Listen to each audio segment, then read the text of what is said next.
ನಮಸ್ಕಾರ ಸ್ನೇಹಿತರೆ. ಟಿ20 ವಿಶ್ವಕಪ್ ಗೆದ್ದ ಬಳಿಕ ಭಾರತೀಯ ಆಟಗಾರರಿಗೆ ಸಿಕ್ಕ ಭವ್ಯ ಸ್ವಾಗತವನ್ನ ಕಂಡು ದಂಗಾದ ಪಾಕ್ ದಿಗ್ಗಜರು. ಬಳಿಕ ನೀಡಿದರು ದೊಡ್ಡ ಹೇಳಿಕೆ.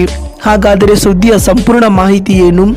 ಅಷ್ಟಕ್ಕೂ ಟೀಮ್ ಇಂಡಿಯಾ ಟಿ20 ವಿಶ್ವಕಪ್ ಮುಗಿದ ಬಳಿಕ ರೋಡ್ ಶೋ ಕಂಡು ಪಾಕ್ನ ದಿಗ್ಗಜ ಆಟಗಾರರು ಏನೆಲ್ಲ ಹೇಳಿದ್ದಾರೆ ಎಂಬುದನ್ನೇ ಇವತ್ತಿನ ಈ ಒಂದು ವಿಡಿಯೋದಲ್ಲಿ ತಿಳಿಸ್ಕೊಡ್ತಾ ಹೋಗ್ತೀನಿ. ಹೀಗಾಗಿ ದಯವಿಟ್ಟು ಈ ವಿಡಿಯೋವನ್ನು ಕೊನೆವರೆಗೂ ನೋಡಿ ಸ್ನೇಹಿತರೆ. ಆದರೆ ಅದಕ್ಕಿಂತಲೂ ಮುನ್ನ ನೀವು ಕೂಡ ಟೀಮ್ ಇಂಡಿಯಾದ ಅಭಿಮಾನಿಗಳಾಗಿ ಈ ವಿಡಿಯೋವನ್ನು ನೋಡುತ್ತಿದ್ದರೆ ತಪ್ಪದೆ ಈ ಕೂಡಲೇ ಈ ವಿಡಿಯೋಗೊಂದು ಲೈಕ್ ಮಾಡಿ. ಹೌದು ಸ್ನೇಹಿತರೆ, ಟಿ20 ವಿಶ್ವಕಪ್ ಫೈನಲ್ ನಲ್ಲಿ ದಕ್ಷಿಣ ಆಫ್ರಿಕಾ ವಿರುದ್ಧ ಭಾರತ ತಂಡ ರೋಚಕ ಗೆಲುವು ದಾಖಲಿಸಿತ್ತು. ಆ ಮೂಲಕ ಬರೋಬ್ಬರಿ 17 ವರ್ಷಗಳ ಬಳಿಕ ಭಾರತ ತಂಡ ಟಿ20 ವಿಶ್ವಕಪ್ ಮುಡಿಗೇರಿಸಿಕೊಂಡಿದೆ. ಟಿ20 ವಿಶ್ವಕಪ್ ಗೆದ್ದು ತಾಯ್ನಾಡಿಗೆ ಬಂದಿರುವ ಭಾರತ ತಂಡದ ಆಟಗಾರರಿಗೆ ಅಭೂತಪೂರ್ವ ಸ್ವಾಗತ ದೊರಕಿದೆ. ಪ್ರಧಾನಿ ನರೇಂದ್ರ ಮೋದಿ ಹಾಗೂ ಗಣ್ಯರು ಸೇರಿದಂತೆ ಹಲವರು ಇಡೀ ತಂಡಕ್ಕೆ ಅಭಿನಂದನೆ ಸಲ್ಲಿಸಿದ್ದಾರೆ. ವಿಶ್ವಕಪ್ ಗೆದ್ದ ದಿನವೇ ಟೀಮ್ ಇಂಡಿಯಾ ಆಟಗಾರರಿಗೆ ಬಿಸಿಸಿ 125 ಕೋಟಿ ರೂಪಾಯಿಯ ಬಹುಮಾನದ ಮೊತ್ತವನ್ನು ಘೋಷಿಸಿತ್ತು.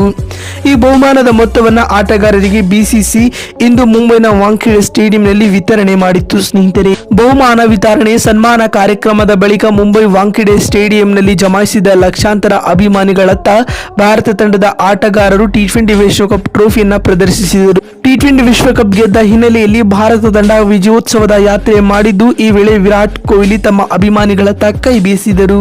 ದೆಹಲಿಯಿಂದ ಮುಂಬೈಗೆ ಆಗಮಿಸಿದ ಭಾರತ ತಂಡ ಇಂದು ಸಂಜೆ ತೆರೆದ ಬಸ್ನಲ್ಲಿ ವಿಜಯ ಯಾತ್ರೆಯನ್ನ ನಡೆಸಿತು.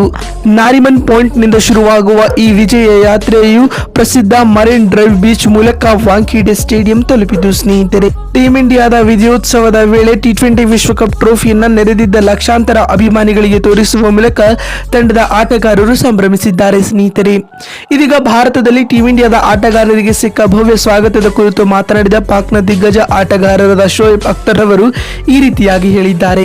ವಿಶ್ವ ಕ್ರಿಕೆಟ್ನಲ್ಲಿ ಟೀಮ್ ಇಂಡಿಯಾವು ವಿಶೇಷ ಅಭಿಮಾನಿ ಬಳಗವನ್ನ ಹೊಂದಿದೆ. ಅವರಿಗೆ ನಾನು ಅಭಿನಂದನೆಗಳನ್ನು ಸಲ್ಲಿಸುತ್ತೇನೆ. ಟೀಮ್ ಇಂಡಿಯಾ ಟಿ20 ವಿಶ್ವಕಪ್ನಲ್ಲಿ ಅದ್ಭುತವಾದ ಆಟವನ್ನ ಆಡಿದೆ. ಇದಕ್ಕೆ ಪ್ರತಿಯಾಗಿ ಅವರ ತಂಡದ ಅಭಿಮಾನಿಗಳು ಅವರಿಗೆ ಉತ್ತಮವಾದ ಸ್ವಾಗತವನ್ನ ಕೋರಿದ್ದಾರೆ ಮತ್ತು ಬಿಸಿಸಿ ಆಯೋಜಿಸಿದ್ದ ಈ ಇವೆಂಟ್ ತುಂಬಾನೇ ಚೆನ್ನಾಗಿತ್ತು ಎಂದು ಶೋಯಬ್ ಅಖ್ತರ್ ಹೇಳಿದ್ದಾರೆ. ಮತ್ತು ಮಾತು ಮುಂದುವರಿಸಿದ ಅವರು, ಇದರೊಂದಿಗೆ ಟೀಮ್ ಇಂಡಿಯಾದ ಕೆಲ ಆಟಗಾರರು ವಿದಾಯ ಹೇಳಿದ್ದಾರೆ. ಇದು ತಂಡದ ಆಟಗಾರರಿಗೆ ಹಾಗೂ ಅಭಿಮಾನಿಗಳಿಗೆ ನೋವು ಉಂಟು ಮಾಡಲಿದೆ ಎಂದು ಪಾಕ್ನ ದಿಗ್ಗಜ ಆಟಗಾರರಾದ ಶೋಯಬ್ ಅಖ್ತರ್ ಹೇಳಿದ್ದಾರೆ. ಮತ್ತು ಇದಾದ ಬಳಿಕ ಮಾತನಾಡಿದ ವಾಸಿಂ ಅಕ್ರಮ್ ರವರು ಈ ರೀತಿಯಾಗಿ ತಿಳಿಸಿದರು. ಟಿ20 ವಿಶ್ವಕಪ್ ಗೆದ್ದ ವಿಶ್ವ ಚಾಂಪಿಯನ್ನರಿಗೆ ಮುಂಬೈನಲ್ಲಿ ಭವ್ಯ ಸ್ವಾಗತ ದೊರೆತಿದೆ. ಇದನ್ನ ಕಂಡು ಇಡೀ ವಿಶ್ವ ಕ್ರಿಕೆಟ್ ದಂಗಾಗಿದೆ ಎಂದು ವಾಸಿಂ ಅಕ್ರಮ್ ಹೇಳಿದ್ದಾರೆ. ಮತ್ತು ಮಾತು ಮುಂದುವರಿಸಿದ ಅವರು, ಭಾರತ ತಂಡವು ವಿಶೇಷ ಅಭಿಮಾನಿ ಬಳಗವನ್ನ ಹೊಂದಿದೆ. ಇದಕ್ಕೆ ನಾನು ಖಂಡಿತವಾಗಿಯೂ ಸೆಲ್ಯೂಟ್ ಮಾಡಬೇಕಾಗುತ್ತದೆ ಎಂದು ಹೇಳಿದ್ದಾರೆ. ನೋಡುದಿಲ್ಲ ಬಂಧುಗಳೇ, ಟಿ20 ವಿಶ್ವಕಪ್ ಗೆದ್ದ ಬಳಿಕ ಭಾರತೀಯರಿಗೆ ಸಿಕ್ಕ ಅದ್ಭುತ ಸ್ವಾಗತವನ್ನ ಕಂಡು ಪಾಕ್ ದಿಗ್ಗಜರು ಏನೆಲ್ಲ ಹೇಳಿದ್ದಾರೆ ಅಂತ ತಿಳಿಸಿಕೊಡುವ ನಮ್ಮ ಈ ಪ್ರಯತ್ನ ನಿಮಗೆ ಇಷ್ಟವಾಗಿದ್ದಲ್ಲಿ ತಪ್ಪದೇ ಈ ಕೂಡಲೇ ಈ ವಿಡಿಯೋಗೊಂದು ಲೈಕ್ ಮಾಡಿ. ಮತ್ತೊಂದು ವಿಡಿಯೋದಲ್ಲಿ ಸಿಗ್ತೀನಿ. ಅಲ್ಲಿವರೆಗೂ ನಮಸ್ಕಾರ, ಧನ್ಯವಾದಗಳು ಸ್ನೇಹಿತರೆ.